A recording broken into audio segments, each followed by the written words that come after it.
this now. I think it's 11 o'clock, so we should begin because there is a lot to ask, a lot to learn, and we are so fortunate, everybody.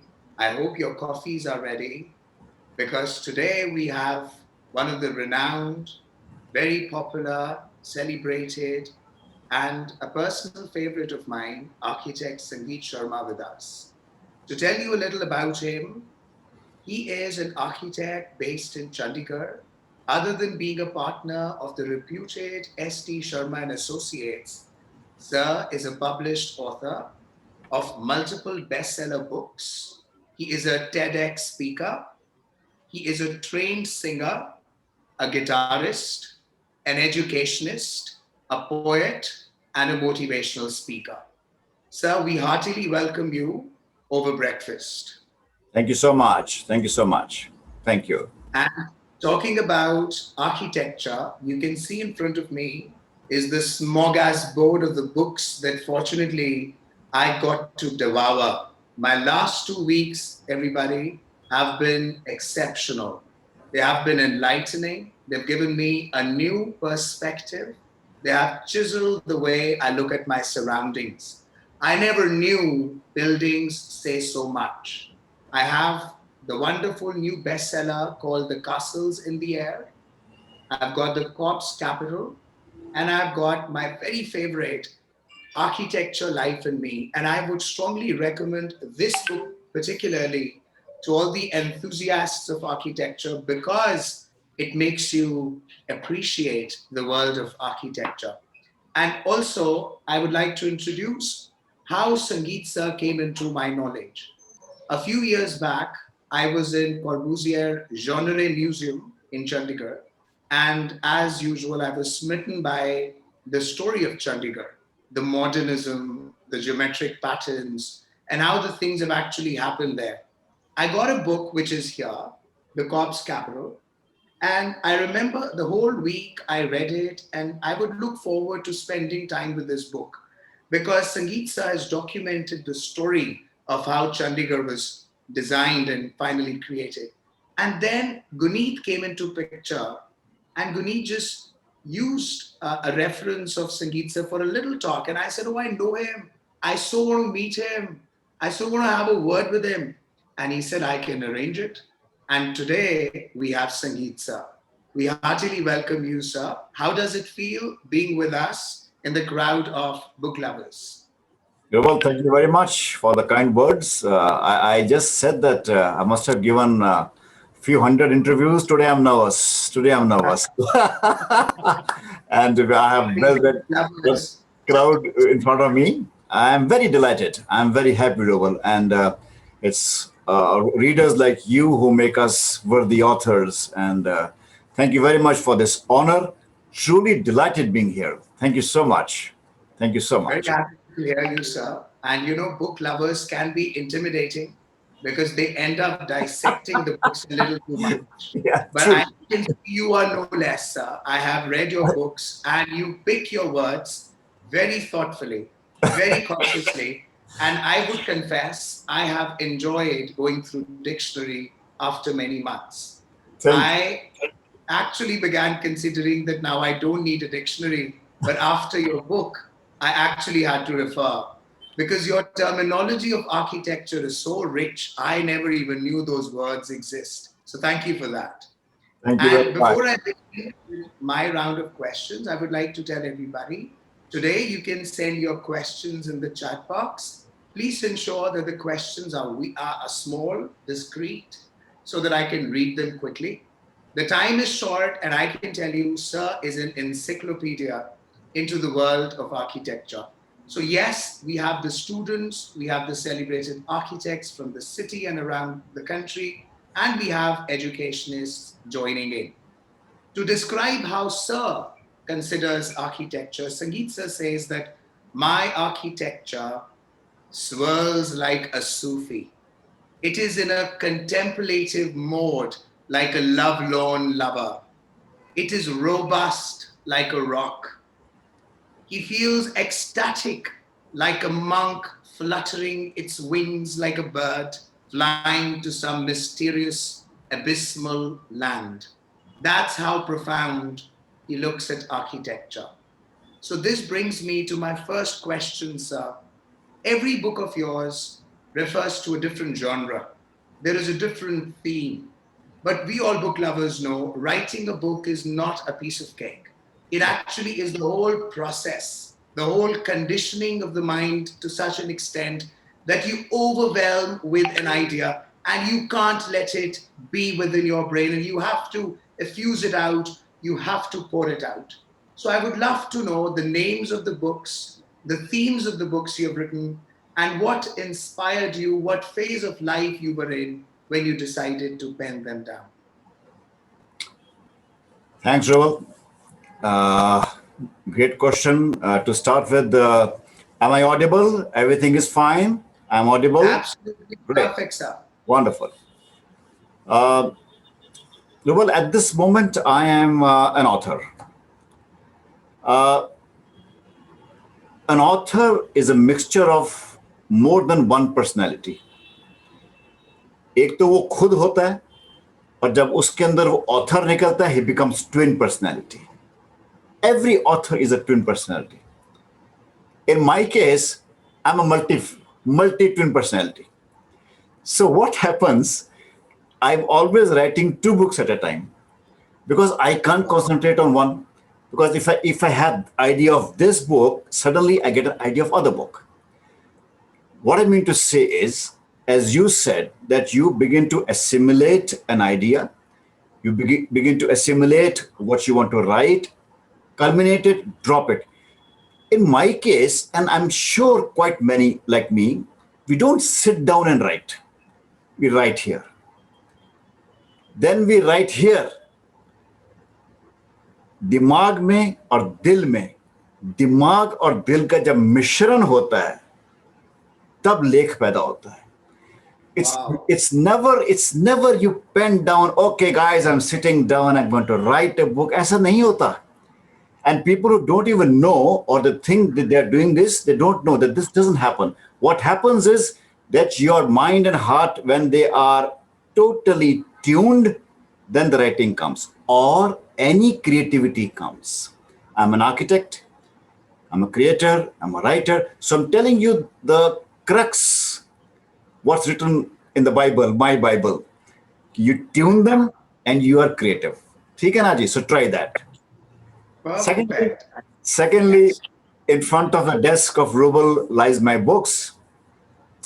A lot of people ask me, Sangeet, आपकी तो honors are varying. We know of author, they are called historical fiction writers, poetry writers, or they catch on to or they latch on to a particular kind of a stream, and then one after another, tuck tuck tuck tuck tuck. In my case, it's the matter of time, it's the matter of circumstance, it's the matter of energy which is flowing. So I wrote poetry, then I wrote one very inspiring book, Architecture, Life and Me, which Rouble says is inspiring. It became a book in course in South India. They took it as a course. And I truly believe you me, Rouble, I still read it. I mean, when I'm down in dumps, I read my own book because I totally feel these things come from the divine. And I would be lying to say that I write it. It's somebody else writes through me. And that's why I'm grateful to the Lord. Thank you very much. So, you rightly said this book is not just a book that a person as an individual has written. You've tried to encapsulate the grand ideas associated with architecture. You have documented your vision, your observations, and it's a big reminder to every architect out there what it takes to be one of these professionals. Now, sir, in our Over Breakfast book club, we have some very strong feminist members as well. So I have a question representing them. We often talk about qualities such as aesthetics, creativity associated with women. In fact, in your book, you mentioned that there are, like, the family would talk of not enjoying their son sitting with sharpened pencils, with a board, a white paper, for hours, thinking about the right shades of colors and textures. So, architecture has some very strong qualities with femininity. However, we do not see popular woman architects. Would you agree that the woman architects have been kind of swayed away from the limelight? If not, please tell us about some popular woman architects that we can name. In schools today, the ratio of male to female is 60-40. 60 female, 40 male. Wow. That's the ratio going today in the world over. A, Ironic. people feel that it's indoor work. You know, girls can do. They are blessed with aesthetic sense. There's a lot of interior design. There is a lot of working on the board. So it's a cool, cozy business, which is not. So ironically, most of the girls after giving 5 years of their life, a get eliminated because they get married. Circumstances don't let them work, or they begin to work with somebody. So अपना एक अस्तित्व नहीं बनता. Very few girls, particularly in India, actually make a mark because of this kind of Indian societal patterns. But nevertheless, my staff comprises of 90% women. They are very Wow. talented, highly, Amazing. highly motivated.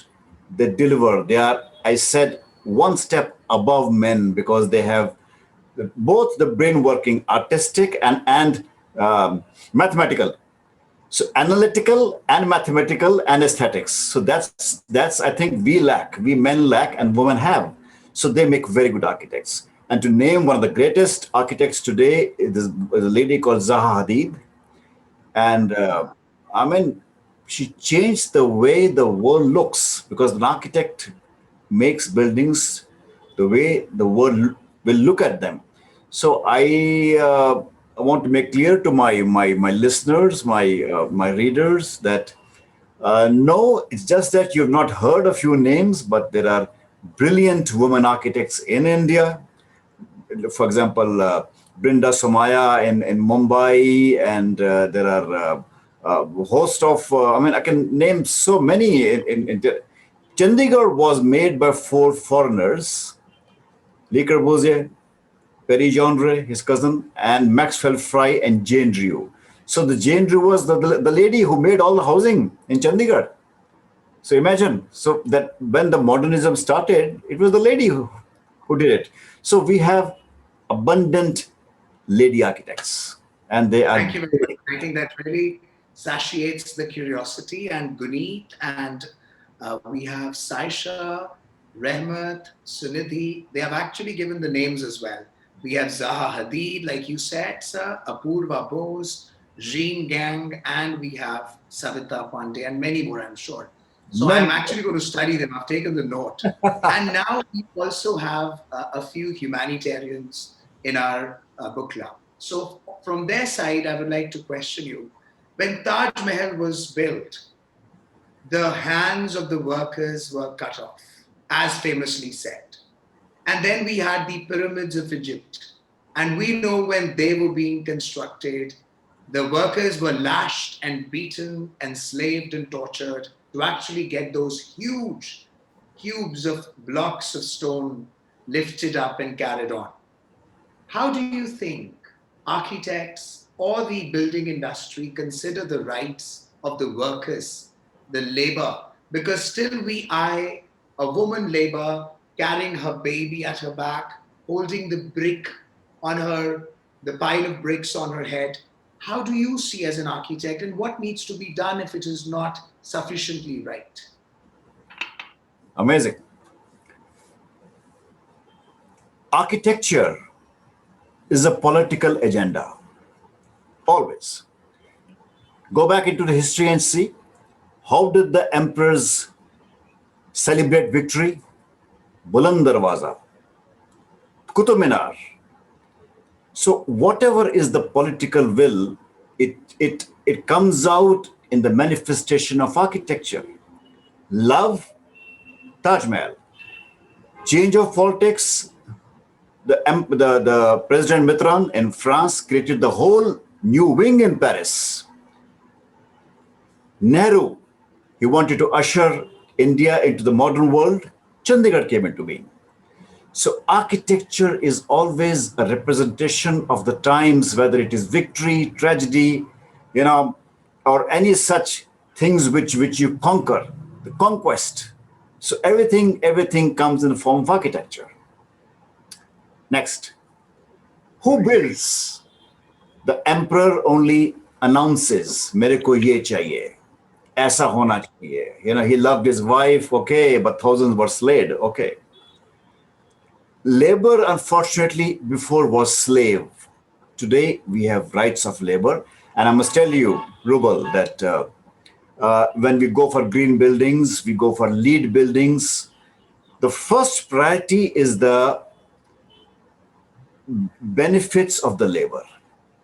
The first points, what we have to achieve, whether we're taking care of their hutments, their toilets, their drinking water, their children's needs, all that is kept. So today things have changed. The mentality is changed. They are no more labor. I consider them part of the process. I only draw lines. It's they who build. And when you go to the site and you see them working, you're not only empathic to them. You are always saying in your mind, thank you, thanks to you, because you are lifting those stones and bricks and building monuments. Tomorrow, awards, I get an award, but it's the thousands of them. But then beyond that, I think government must take charge. An individual architect cannot take charge. We do what we can in our organizations, but that's all we can do. We are limited. But I think a government must take due cognizance of this and give them more respect, give them more resources, take care of them like any other laborers. But yes, they are the integral part. And Shah Jahan cut all their hands I think is a myth, because he was jealous, he was careful that और कोई Taj Mahal नहीं बनना चाहिए. But I don't think anybody else also had Mumtaz Mahal. So his jealousy was unfounded. Wonderful. And in fact, you say it rightly, because in your architecture, you Yeah. promote the idea of human values. Yeah. And you always talk of how the person who's going to live in the house, his lifestyle is to be enriched by the building that surrounds him. Surely. Saisha Arora rightly encapsulated your idea. She says that good design is obvious, but great design is transparent. And that's actually the feature of your architecture. And, sir, another interesting chapter of your life concerns your father. Your father, architect SD Sharma, was a renowned architect, is a renowned architect still at the age of 88. He's an active professional. Yeah. And he was the one who was in the team of Corbusier when Chandigarh was being designed. My first question is, how does he say he was treated by a foreigner during those days? Because let's face it, India was a poor country. It was a newly independent country. And he was working under tall names such as Corbusier and Jeanneret. How was he treated as an Indian in the team of foreigners? My father was started at a very junior level. All Indian architects at that time, see, architects initially they were masons. What did architects build first? Friends, they built temples, forts, and palaces. Bas, itna hi. There was no civil architecture. There was no architecture for the layman. It's only after independence, or about 60 years ago, when modernism started, that a normal man realized that he also needs an architect. So the civil architecture came after, in a very, it's still in the infancy stage. That's why when you talk of architecture, you think of monuments. You don't think of, a small house is not a part of architecture. There's a very difference between shelter and architecture. Cycle shed is the shelter. Taj Mahal is architecture. But we try to make now a cycle shed into architecture also. Why not? Everything what an eye see must be beautiful. It's a part of architects to make now every small thing as beautiful. The question is, uh, when he started at a very junior level, everybody was at one go, and we were surprised to know Rouble and other friends that these people, Corbusier, genre, I'm saying Corbusier, in French is pronounced as Corbusier, but we call it Corbusier, that's perfectly fine. So they were like monks. They were so sophisticated, so down to earth, so passionate about the work that there was no disparity. My father was very close to his cousin John Ray, and they worked together late nights. And you know, they had my father tells me they had just two suits, one for the winter, one for the summer. No extravagance. They were staying like us in 44 degrees. They would stand under the site with umbrellas.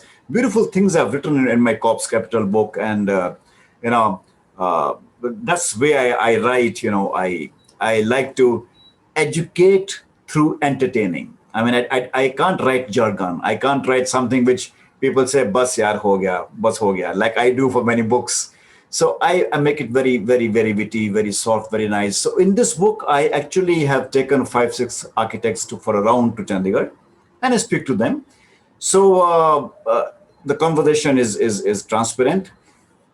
Just to say, yes, my father was very close to them, and till the last, he was, we stayed in Geneva at their place, and that's how he rose, and he was given opportunities.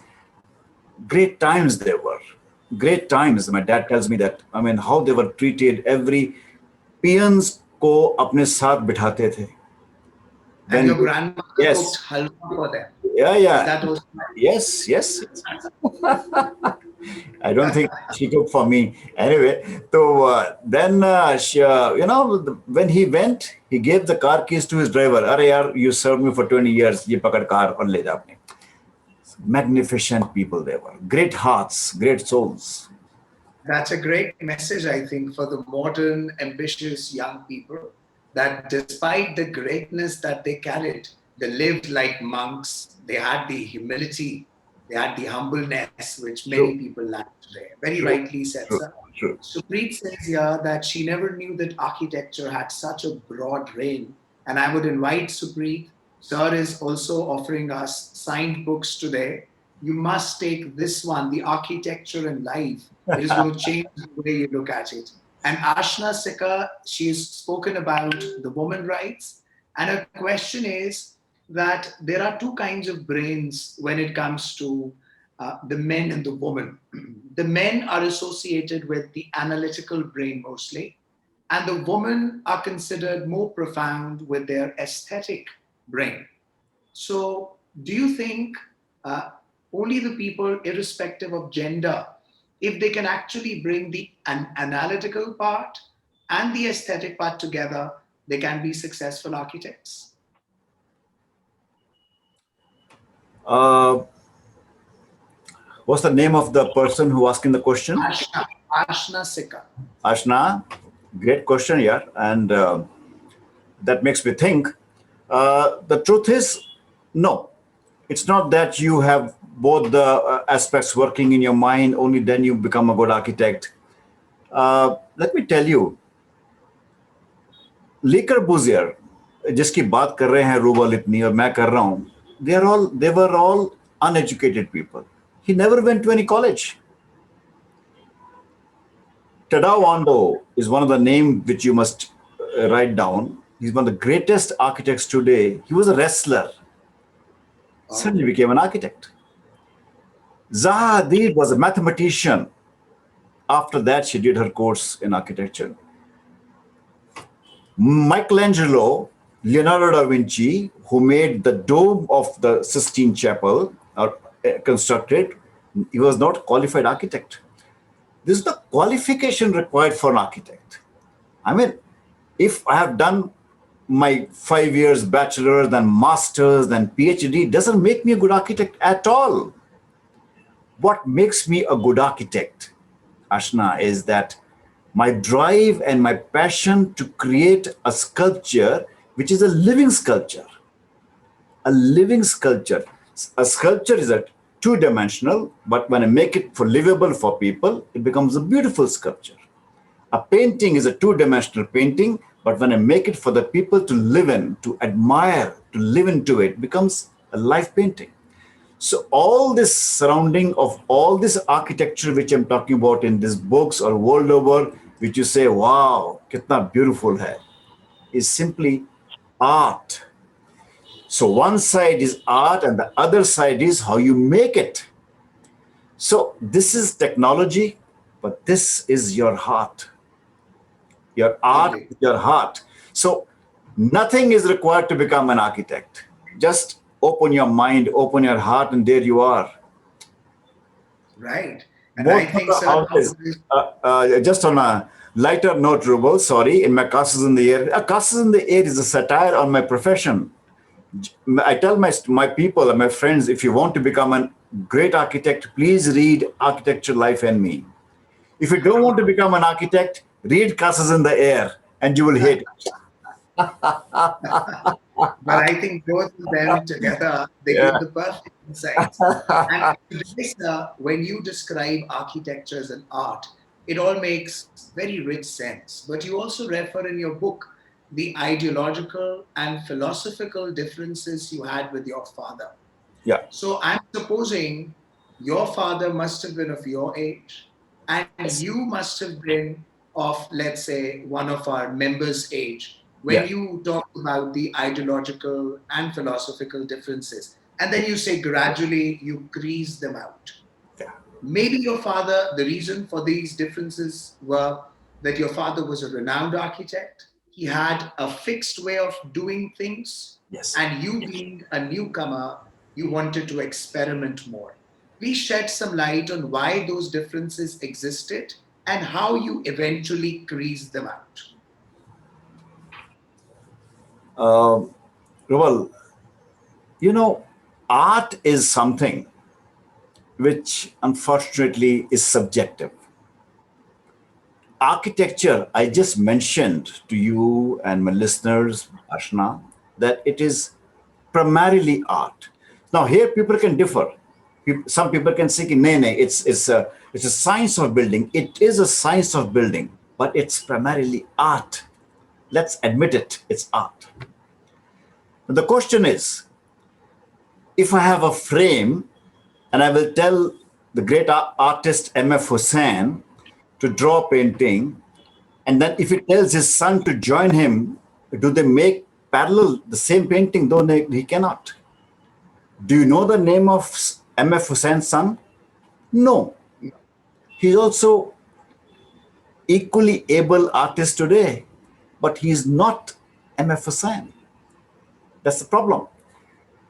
Do we know any musician, barring one or two, whose sons have excelled in the same line? No. Anuksha Sharma is a sitarist, daughter of Pandit Ravi Shankar, but Ravi Shankar was Ravi Shankar, unparalleled. So was my father, a great architect at that time. And when you say a great architect, means your ideas of architecture and creativity were accepted. What is greatness in art? Greatness is art is that Rouble likes it. Somebody else likes it. Guneet will say कि यार जिस घर में मैं रह रहा हूं जो संगीत सर ने बनाया है वो मुझे कितना अच्छा लग रहा है. That's the biggest feast for me. If you say कि wow यार मैं इस कमरे में बैठा हूं, there is ample light, there is ventilation, there is yesterday you told me that shot which you sent me from Dalhousie, you were looking outside, there was views and there was glass and there was a cup of coffee. That's architecture. Everything around us. Now you see, friends, all you are listening to me, just see around you. What is not architecture? Everything is architecture. The table, 1 inch short or 1 inch higher, you cannot sit on the table. Exactly. Half inch error in your chair, and you will get a backache.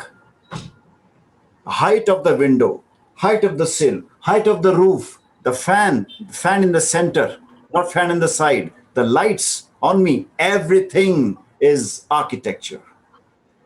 So I think at the time when my father was at that point, when his architecture was being accepted, I had my, like all young people, that I was maybe trying to differ in my views, but then you realize कि अरे यार वो ठीक थे, like all parents, वो ठीक थे, and then you get crack, tongue and groove, and say thank you, dad.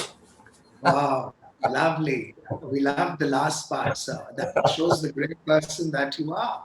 Thank you, sir. And also we have Anjane Ahuja. Yep. Anjane says that, so his question is how you recognize and develop your vision in architecture. And before you answer that, I would like to refer to a little subject you mentioned in your book. You talk about doodling. You talk about importance of sketching.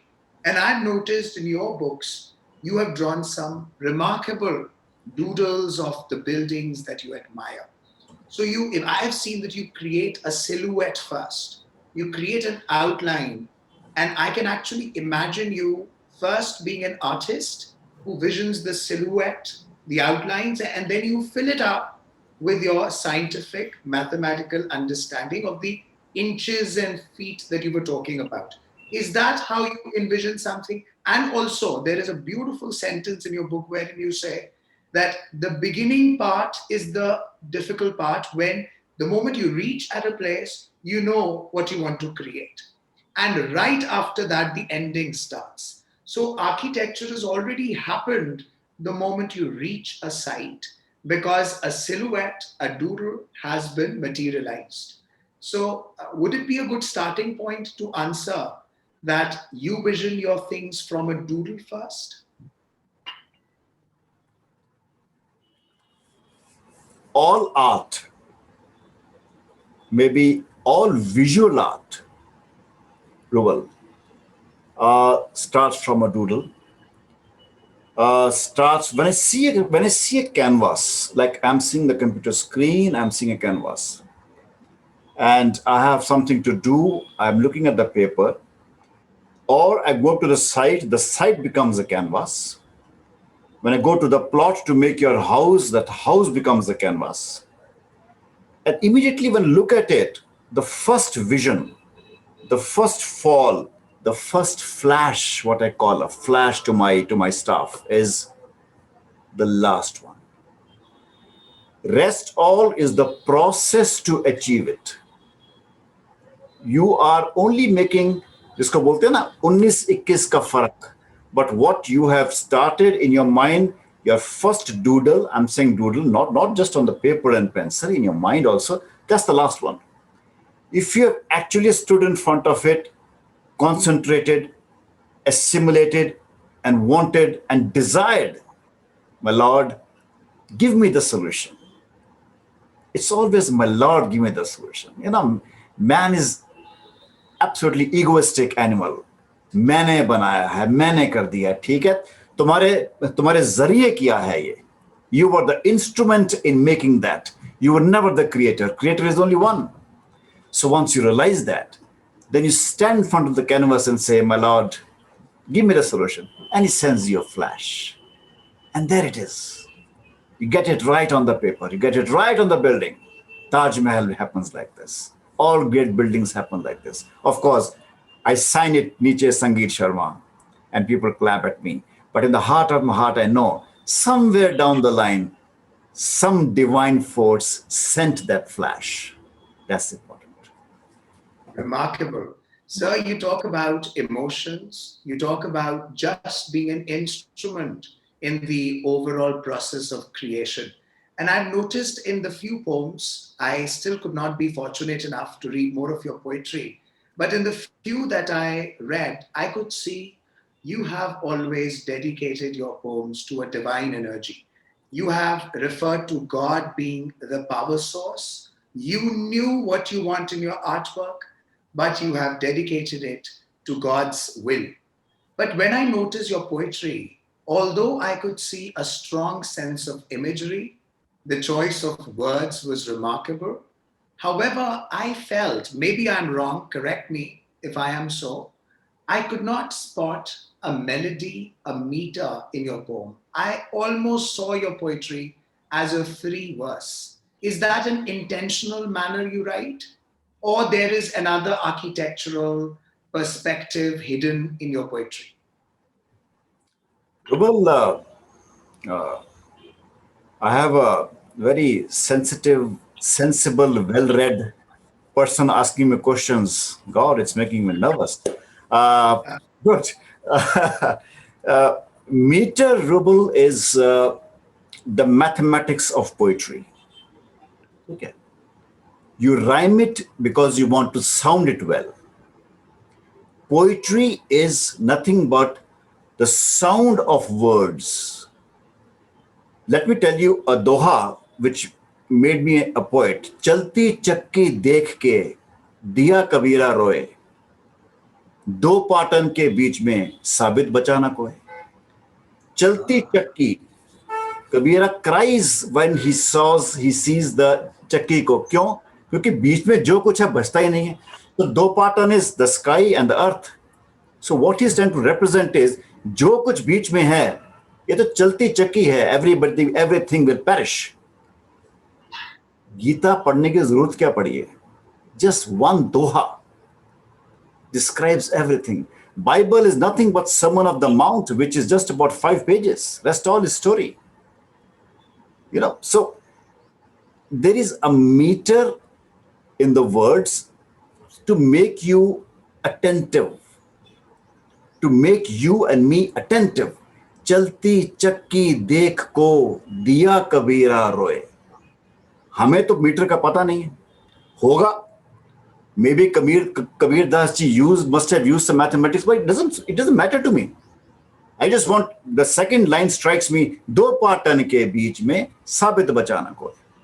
So the rhyme, the rhythm, the phonetics, the words strike me, and I begin to assimilate the music. Mind you, all the readers, all the listeners, all the great books are in poetry. Bible, Gita, Quran, pick anything. Their language is poetry. Imagine. Why? Because when you write poetry, you have to be brief. You can't be elaborate. Brief, but the message has to be great. Okay. Right. So I deliberately eliminated the mathematics of it because I felt I could speak what I wanted to by arranging the words sounds a little more calibrated way where it could benefit me and benefit you. You know? Right. What And what what would have happened if thou would have been given 4 eyes more? It would not affect anything. You would see only that much as with 2 eyes as you see now. So simple सी बात है. अगर 4 आंखें और दी होती तो क्या होता? कुछ नहीं होता. उतना ही दिखता हम लोगों को क्योंकि हम लोग बने ऐसे हैं. So this is a kind of poetics which So I didn't. So there's no elimination of meter, but meter is non-mathematical. It is simply gradual. It grows. absolutely. And I think that's what you specialize in.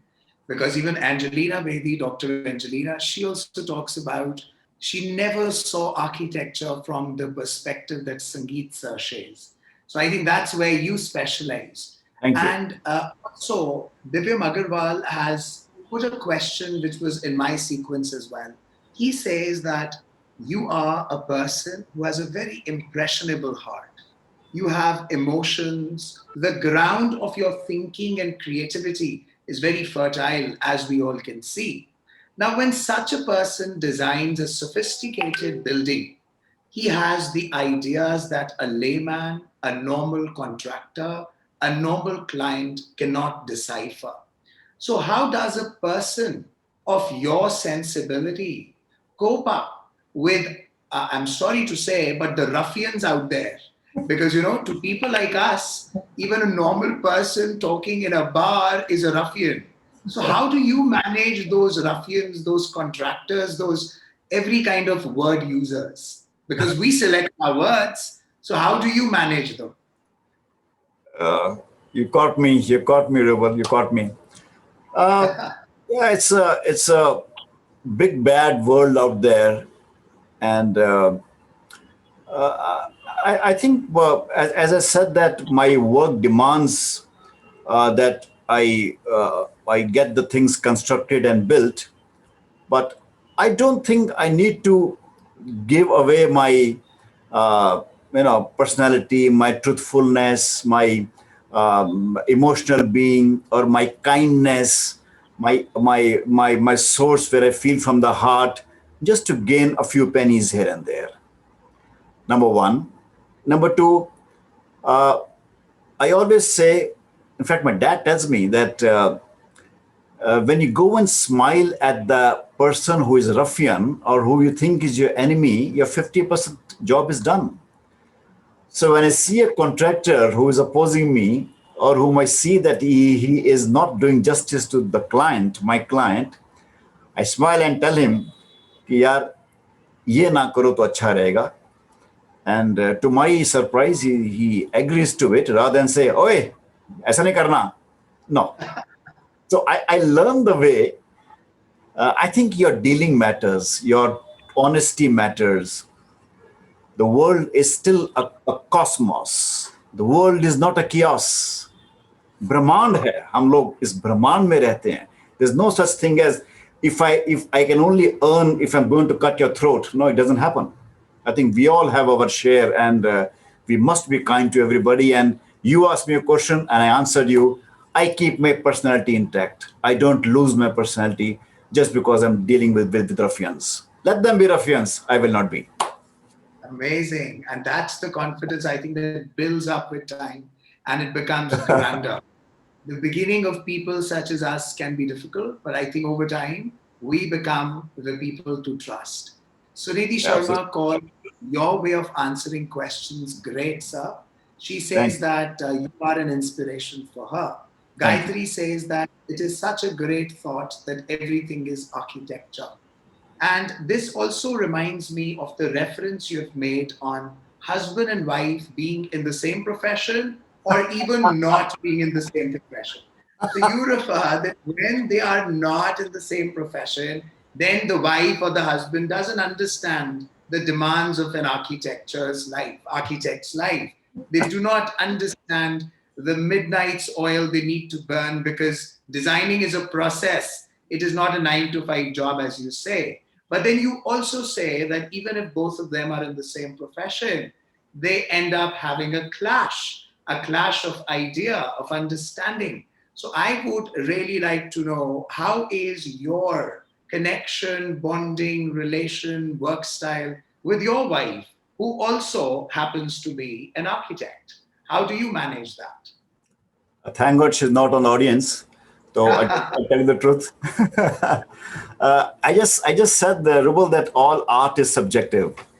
So whatever be the relation, I mean, in architecture particularly, most of the husband-wife team, father-son team, or the families, they begin to do their own kind of works ultimately. They all work together for about 5 6 years, but there's a big desire because I just said that it's art. So art is individual mindset. So if I want to make a painting like this, the other one says make it like this, there's a clash. So you say, okay, let's cut the canvas, ek tera bhai, ek mera. So no clash. So that's how it is. This is what happens in all arts. In architecture, unfortunately, there is a lot of involvement and lot of ownership. Friends, I must tell you, Nehru was the architect of modern India. You don't say Nehru was the doctor of modern India or the lawyer of modern India. So when there is an innovation, when there is something, you bring something above, you become an architect. Isn't it great? I'm sure you must have been astonished listening to this. So, architecture means your own involvement and ownership. So, I make a building, I want to own it because tomorrow Ruber will say, "ये building आपकी है sir, मजा आ गया देख के." Or he will say, "ये building आपकी है, हाँ, क्या बकवास building बनाई आपने." So, Big Bats is Sangeet Sharma. Awards, what you see on this wall of fame is mine. So once the ownership problems happen, हम लोगों के लिए जमीन जायदाद से ज्यादा हमारी बिल्डिंग्स हो जाती हैं, because that becomes our property. You begin to own it, and every time if you make a bad building, you pass through it, you want to cry, and every time you pass a building which is beautiful, your face lightens up because that's a contribution to the society. And when the person living inside says, Sangeet boss, maja aa gaya, that's your ultimate glory.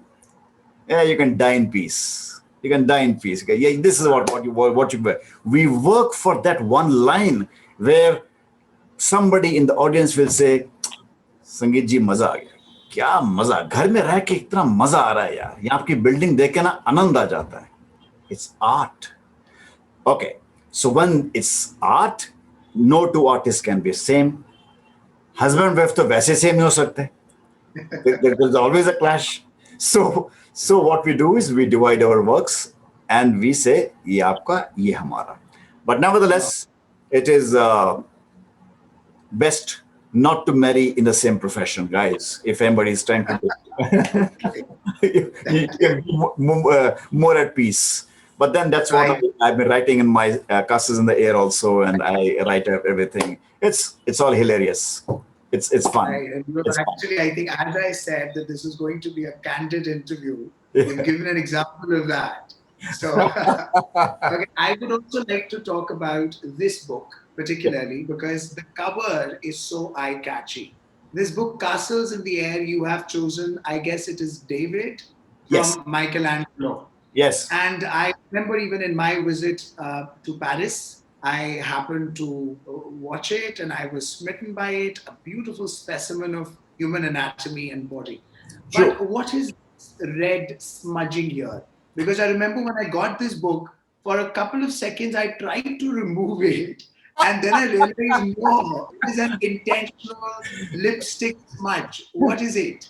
Would you describe this smudge? You know, we build castles in the air. Architects, we have lofty dreams and lofty desires. Aisa banega, aisa banega. So this David, वो chewing gum उसकी फट हो जाती है. Wow. So the bubble is put and it's stuck on his face, and that's castles in the air gone to dogs. Amazing. That's what it is. Thank God I asked this. I never knew that. There's a chewing gum popping. Excellent. So we have Rehmat who says that your perceptions, sir, are eye-opener. And Rehmat says that it unveils to her a road undiscovered. Just the agenda of today's session. Thank you. And then Ashna says that, sir, you have made this subject so palatable. Your perception makes her curious, and she is now more open to looking at things differently and from an artist's eyes. And I think this is Sir's agenda when he writes. Saisha calls your thoughts beautiful, and Sunidhi says that she can actually imagine everything through your words. I'm blessed. And now it brings me to another insight into your life, and that's regarding the generations of architects living under the same roof called the Sangeet Villa. I'm sure I've not seen your house, but that's going to be a treat in itself. So we had architect SD Sharma, who was with Corbusier, working with Chandigarh. Then we had Sangeet Sharma, who has a great penchant, admiration for architecture.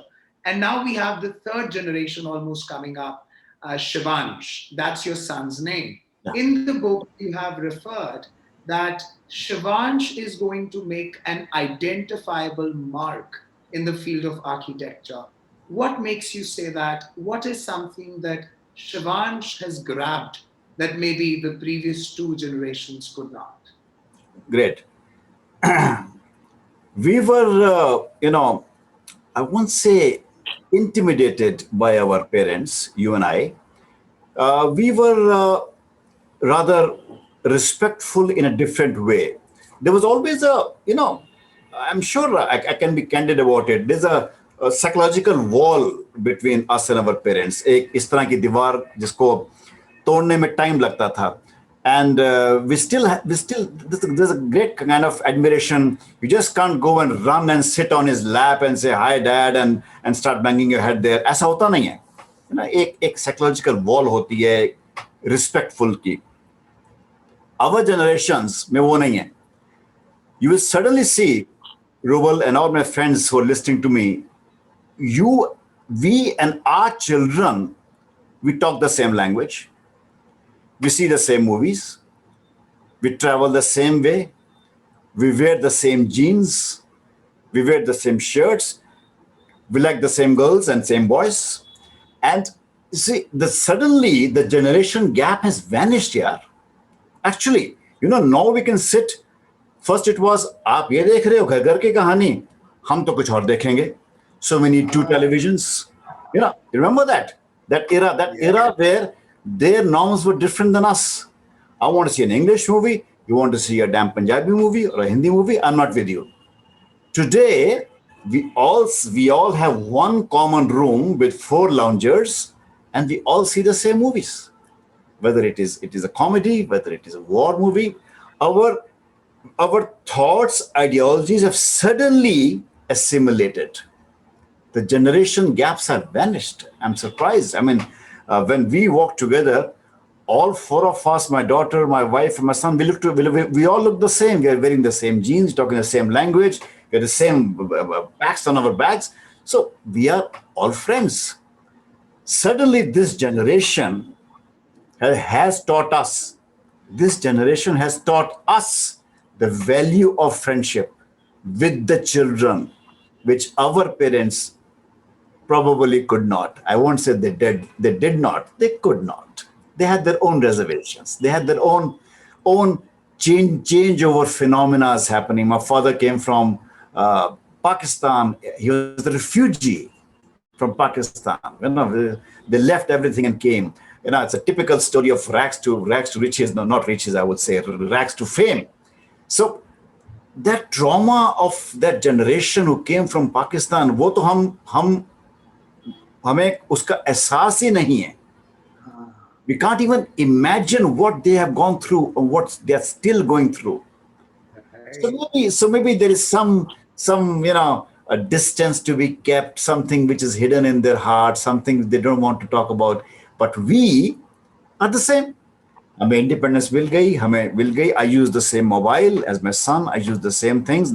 Of course, in my father's case, it's different. He says, तेरे पास कौन सा mobile है? Apple 10. मुझे साला Apple 12 चाहिए.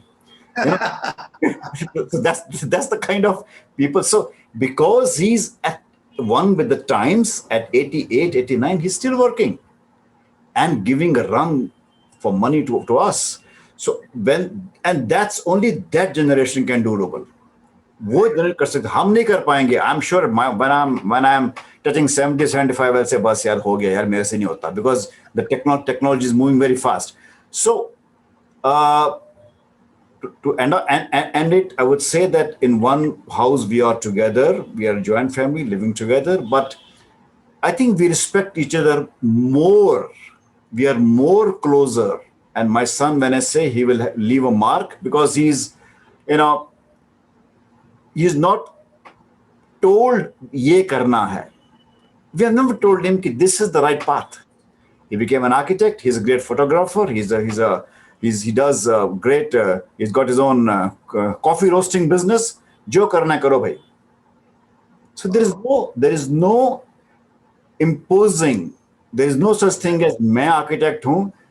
We are a family of architects. Tumne karna, nothing of the kind. Kuch bhi nahi karna. So and he's a great chef. So he does what he does. So that makes the bond more strong. Right. There is more acceptance. There is more sure liberal. all younger generations, everybody will feel the same. Yes, and I think very aptly put in words, sir. And also, this reminds me, we were talking about an identifiable mark. Now, when we talk about Corbusier, he had the statement marks such as the pillars, the exterior facade, the windows dividing the building into almost two halves for ventilation and good airiness. And he supported skyscrapers. So when you look at a Corbusier's buildings, and through your books, I actually studied a lot of them, I could see that, yes, absolutely, there is something unique about each building, like a signature. You look at it and you know it is Corbusier. What is something uniquely identifiable about your work? What is something that when we look at a building and we say, oh, this must be Sangeet sir's building? Because next time we want to do that when we travel to Chandigarh or Himachal or wherever your projects are. Well, I'm afraid I haven't yet achieved that mark, yeah. And it's been 2.5 decades. तो उस तरह की चीज नहीं है. But let me try to tell you. You know, we are contemporary architects. We are what you call contextual architects. That means I live in Chandigarh, but I'm working in Coimbatore, I'm working in Himalayas, I'm working in Doha, Qatar, everywhere. हम कहीं भी बैठ के कहीं भी कुछ भी काम कर सकते हैं because we can immediately empathize with the surrounding climate and the client. So those three things, once you empathize with them, you get to them, and then you can build anything for anybody. My mark, identifiable mark, is that I won't use glass unnecessarily just to make a building look gorgeous or make a building more pompous. It doesn't happen. Even if my client is very rich, I tell him, ki boss, ye nahi karna. Let's be sensible. I make sensitive buildings which are, they save energy. And this is what we learned from my father and from Chandigarh, कि जहाँ ज़रूरत है उतना करना है. दूसरा, no ornamentation. I myself, again, I want to make it very correct. It's subjective. It's my architecture.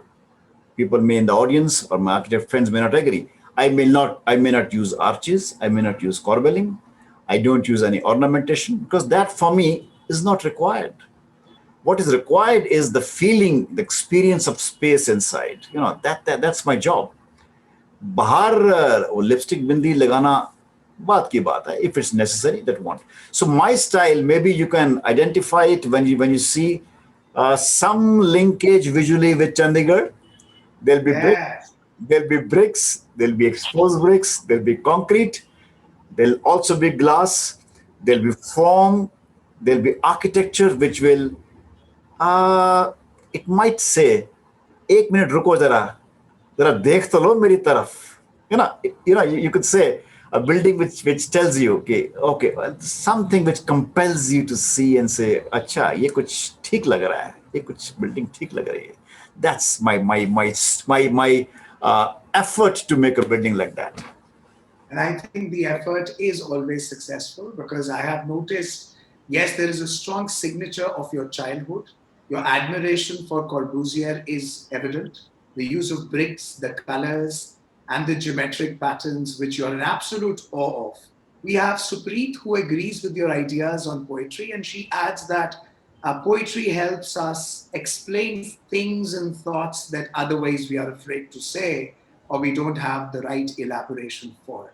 So Briti Aneja says that actually true because finding your own unique style and voice, it happens over the years. And Ishan has touched a question that was in the next sequence. He says that interior designers usually are not as respected or valued as architects. And also, it reminds me the back of this book, Castles in the Air, it refers to housewives misconstruing design with architecture or decoration. So I would like you, sir, to elaborate on the difference between these words. We have the interior designer, we have the architect, we have decorator. What is all this khichdi, I would say, to laymen such as us? Who is doing what? You promised one signed book to the people who would ask questions. I think I'll have to sign about 40, 50 books and give to everybody here. Amazing. Amazing. And I would love to Our do that. crowd is amazing, sir. It is my favorite day of the week, Sunday, being Thank over you. breakfast. I would love to do it. I will send all my signed books and give poetry books to people who love poetry, and you can distribute these books to everybody. And I love it. I love the crowd. Thank you very much. Yeah, to the question. Uh, whenever we make a house on a lighter tone now I'm getting into the mode of castles in the air. घर बनाने के बाद जब जब घर की party होती है तो you always listen to the housewife. ये किसने बनाया है? वो आर्किटेक्ट था, उसने कुछ लाइंस ड्रॉ की थी, लेकिन ये सारा जो है ना घर का इंटीरियर मैंने किया है, ये सारा काम मैंने किया है, सारी डेकोरेशन मैंने की है. सो द हाउसवाइफ और the client's wife eventually takes the credit of decorating the house. Okay. अगर डेकोरेटिंग होता तो तब तक ठीक था. शी वुड से मैंने सारा इंटीरियर डिजाइन मैंने किए. Okay. The worst is when somebody says architecture जो है सारी मैंने की है, संगीत शर्मा ने तो सिर्फ एक ड्राफ्टिंग लाइंस बनाई थी. So that's where you want to catch a bloody neck and से कि नहीं मैडम मेरी बात तो ऐसी बात नहीं है.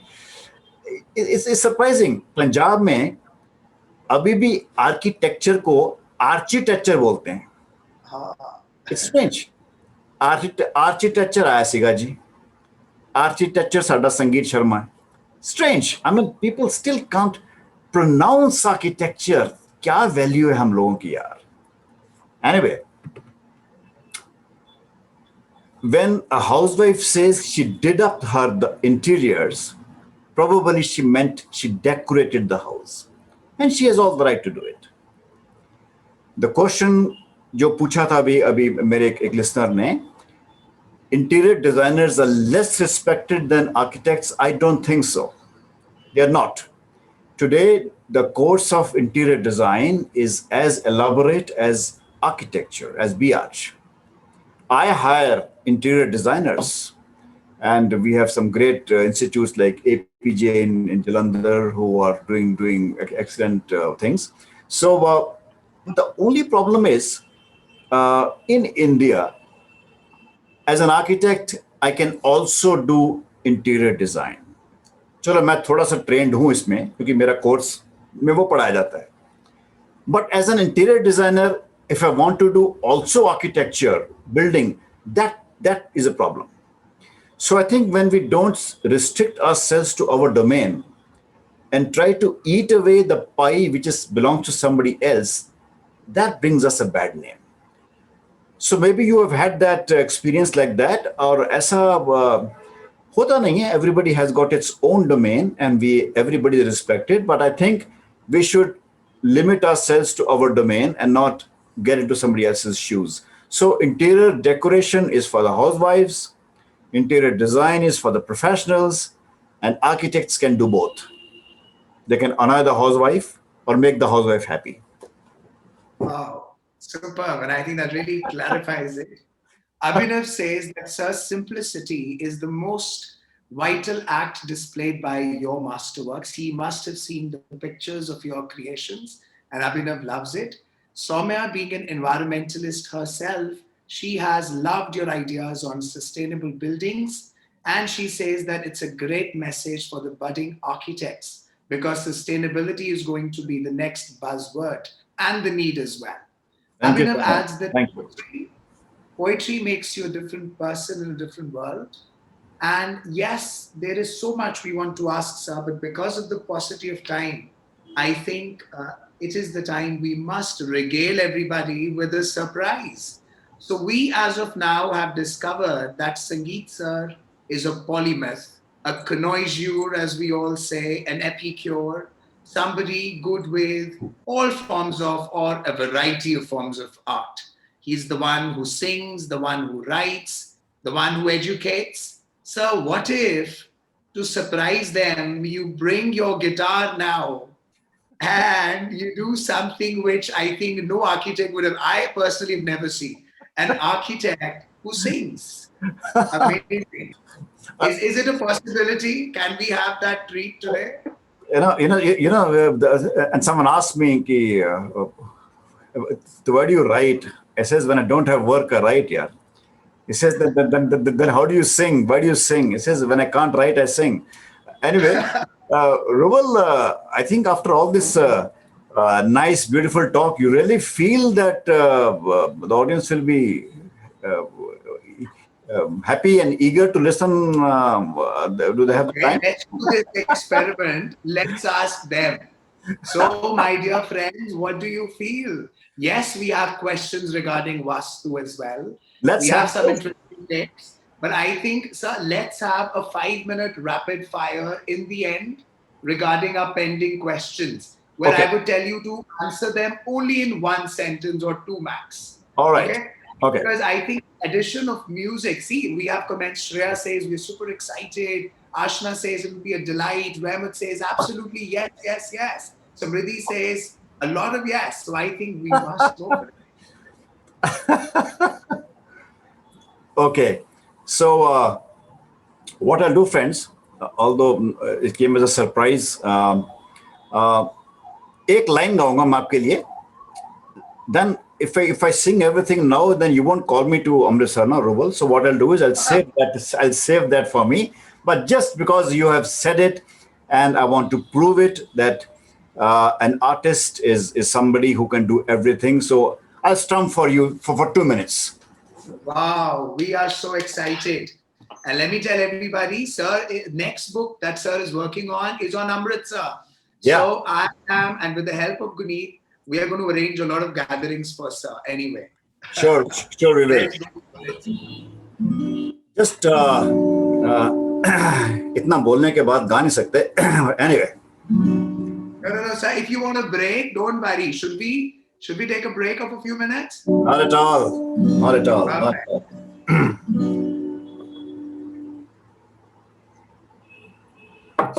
I cut an album of Hindi songs 6 years ago, and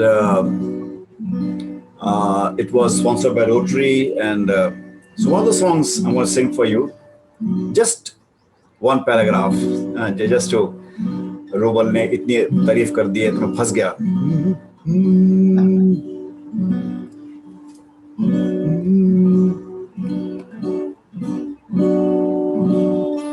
तू मिले दिल खिले और जीने को क्या चाहिए.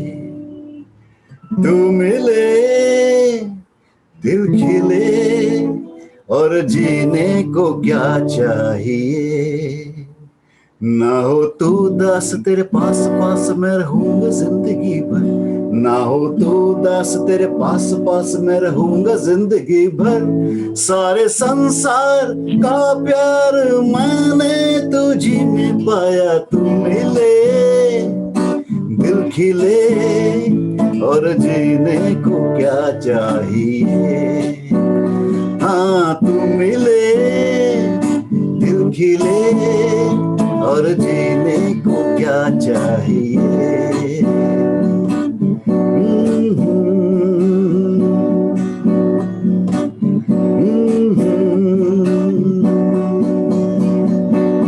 चंदा तुझे हो देखने को निकला करता है. आईना भी हो देखने को तरसा करता है.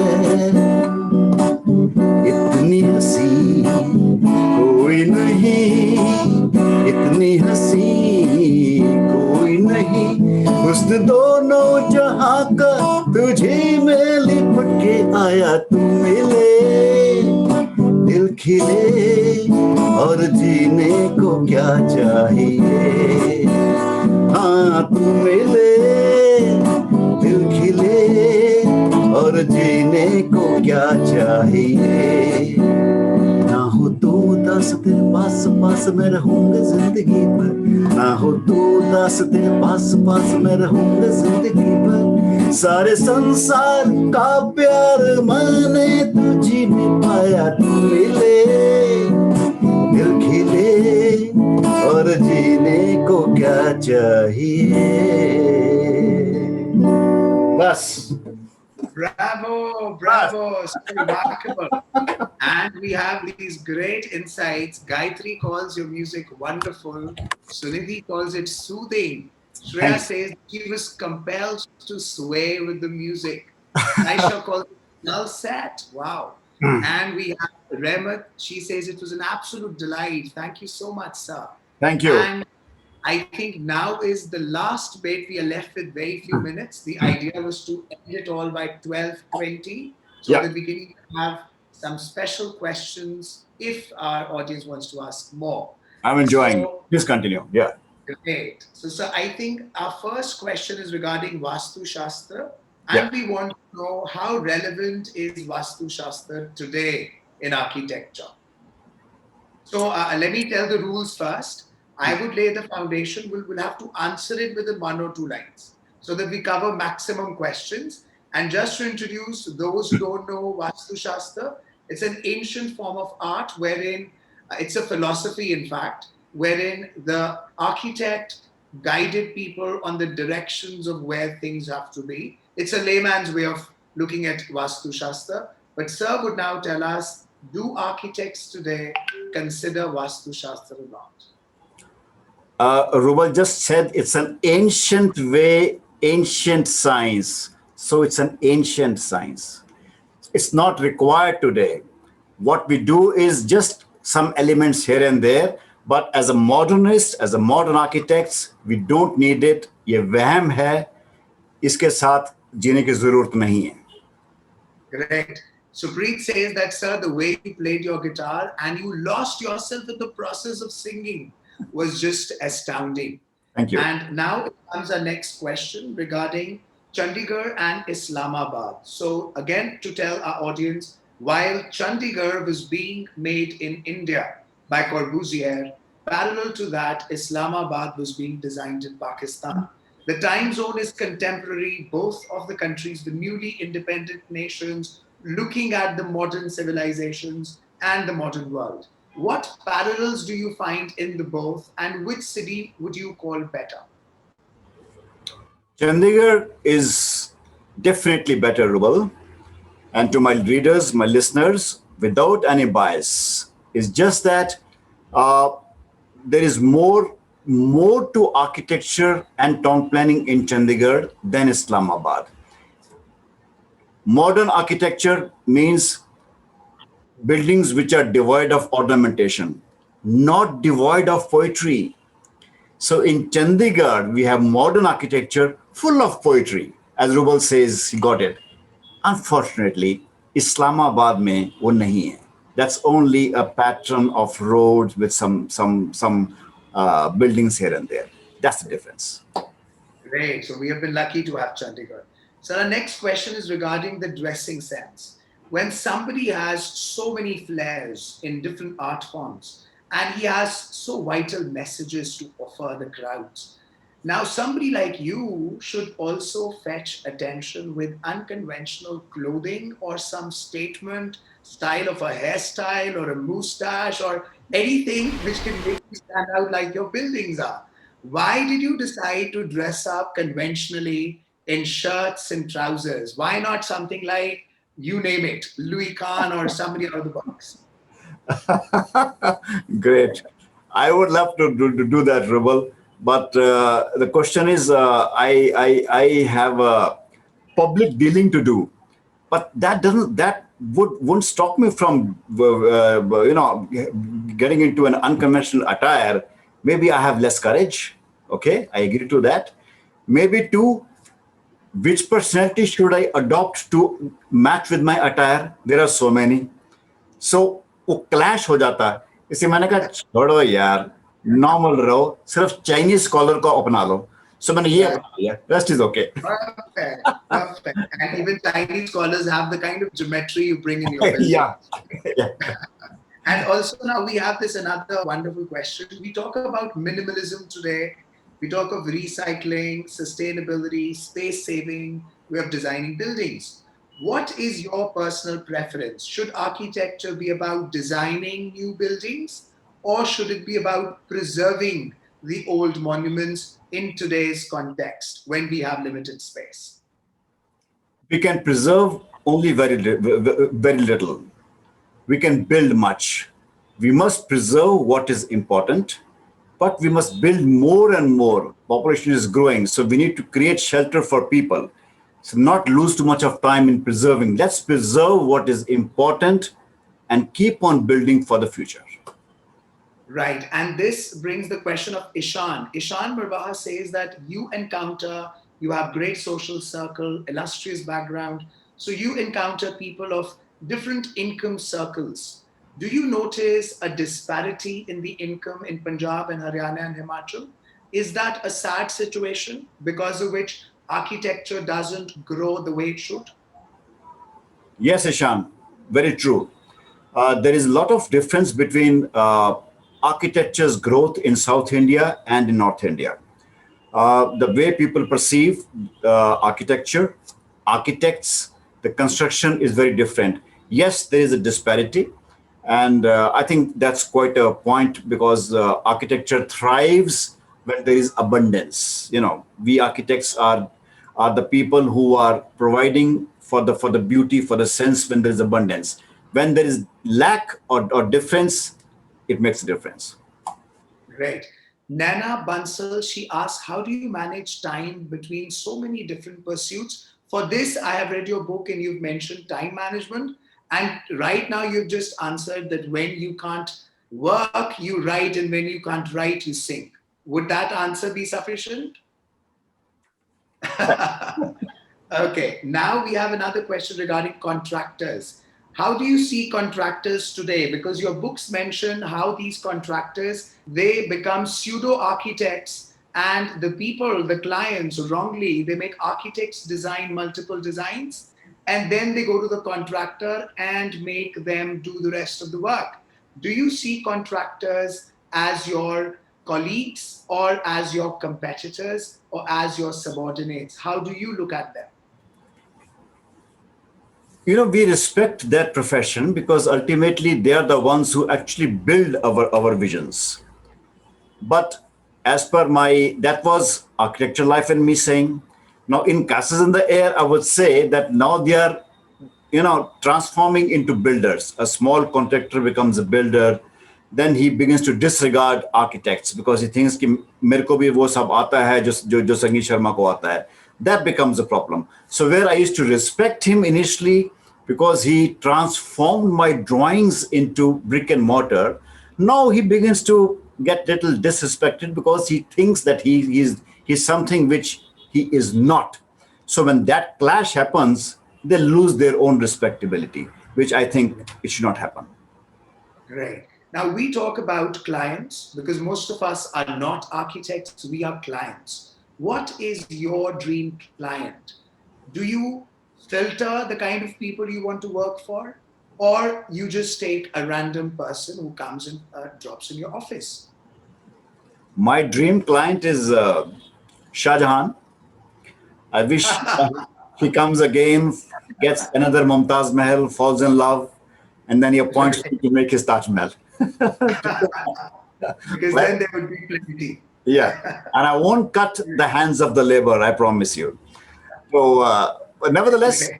a dream client, an architect always dreams of a dream client because a dream client is a person who gives him liberty to think what he wants and believes him. A client, if he believes in the architect and then gives him liberty to build, I think that's the kind of a client which we all look for. All architects look for the same. Super. And we talk about traveling as an activity, a pursuit wherein we carry a fragment of every country we visit. Which countries would you like to name today that you have visited and a fragment of them resides in you? England is one such country where I went for a scholarship and I stayed there for 6-7 months. And it's a great contradiction, friends. They are borders, France and England. England is totally traditional. France is totally modern.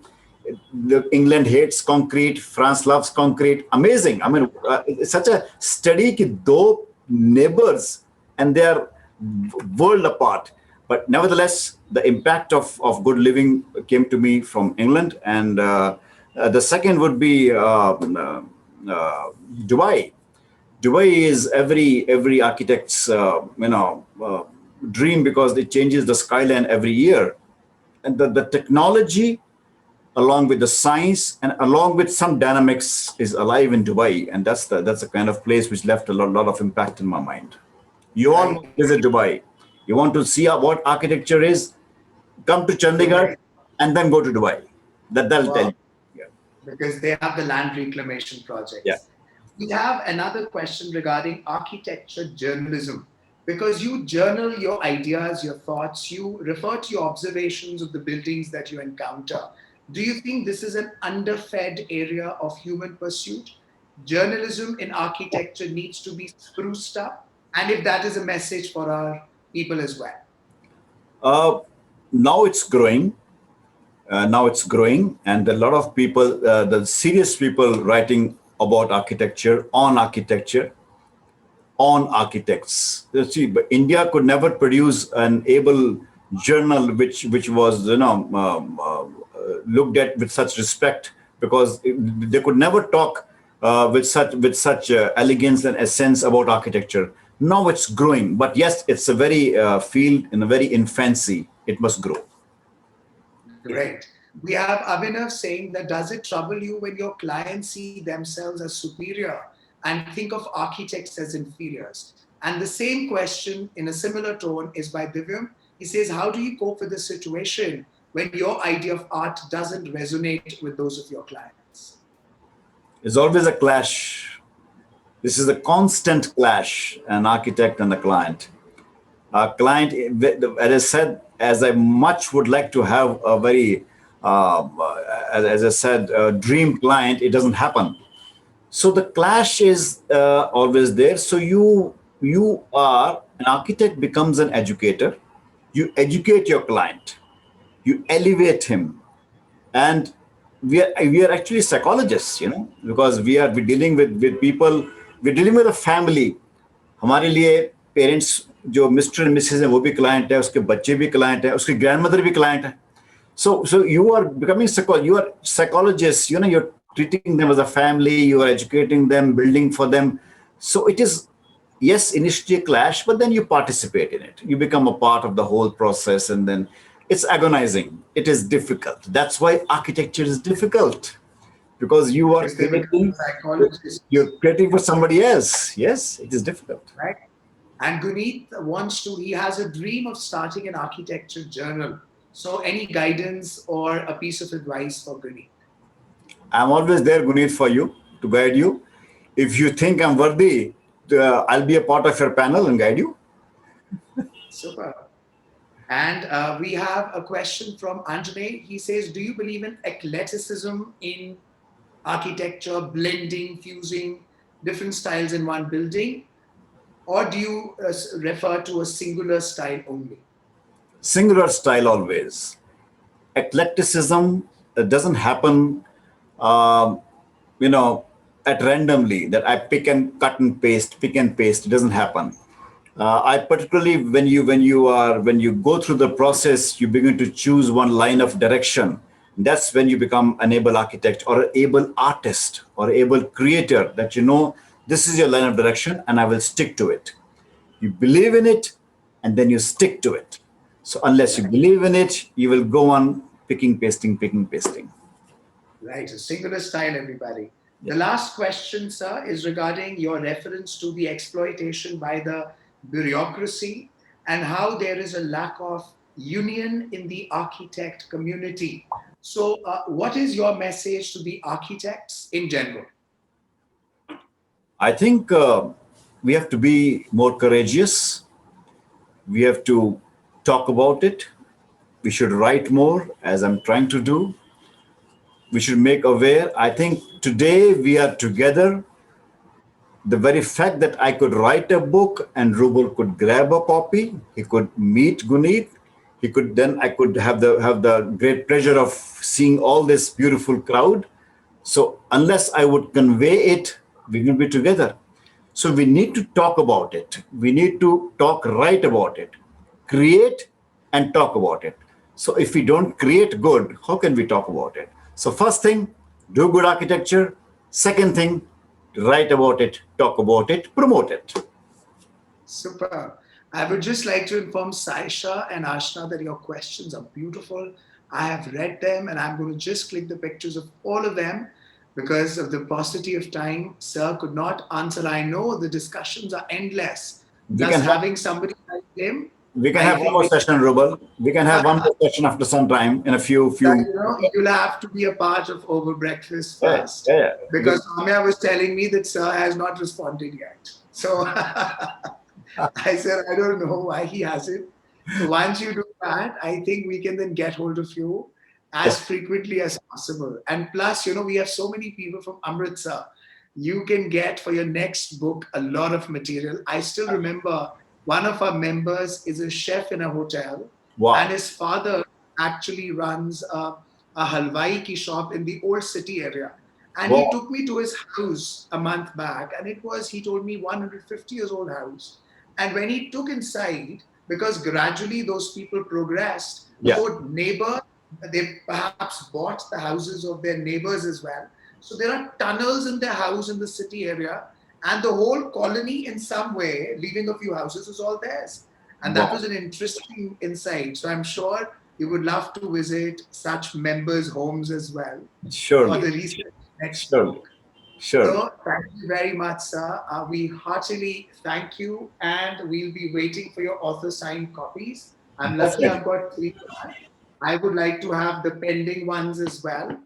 And Definitely. it's I will send them all. thank you very much. Thank you very So much for the invitation. Thank you very much, Rubel. And thank you very much, the book club. And thank you to this beautiful, lovely audience. And I hope I can see them live. I can see their faces next time. And we all sit together and sing together. Thank you very much for the invitation, Rubel. Thank you very much. thank you, sir, for coming. And on this note, I am ending the meeting. Thank See you. you, everybody. Au Thank you. revoir. Bye. Bye.